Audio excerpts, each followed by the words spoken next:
လေးကိုရည်ရွယ်ချက်ရည်မှန်းချက်တွေပြည့်စုံတဲ့နေ့သားတယောက်ပြန်လာခဲ့မယ်လေမွေးရမြေကိုစွန့်ခွာခဲ့တာကြာပါပြီလေအဖေမေကိုလည်းလွမ်းနေချစ်သူကိုလည်းလွမ်းနေမြမပြည်ကိုလည်းလွမ်းနေအော်ပေါင်းဖော်တွေလည်းလွမ်းနေမဝေးတော့တဲ့အချိန်လေးတစ်နေ့မှာသားတယောက်ပြေးပြန်ခဲ့မှာပါတိုင်းကလာမြေမှာပြောလို့တော့မဟုတ်ပါဘူးဘဝကြီးအတွက်မို့ကြိုးစားနေတာရုပ်ကလှုပ်ရှားရေးလေ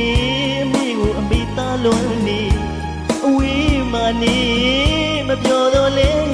လေမျိုးတိတ်ချိတ်ခါပြေဝေးရမြေစာတိလေးကိုသားမောင်တယောက်တည်းပြန်ခဲ့မယ်လေ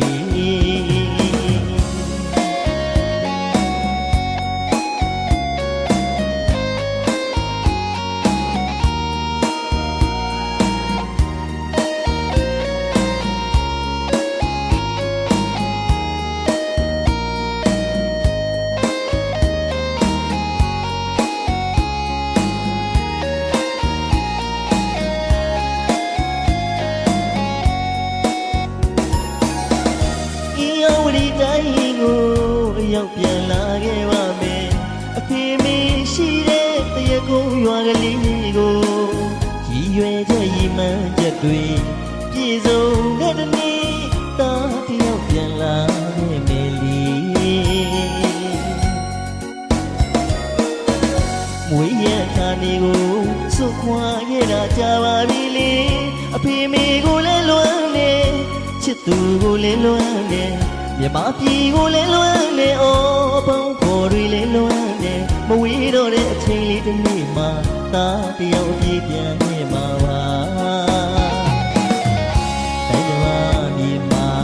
ပြောလို့တော့မဟုတ်ပါဘူးဘဝရဲ့အတွက်မို့ကြိုးစားနေတာရုပ်ကလှုပ်ရှားရေးလေအမေကိုအမေသားလွမ်းနေအဝေးမှနေ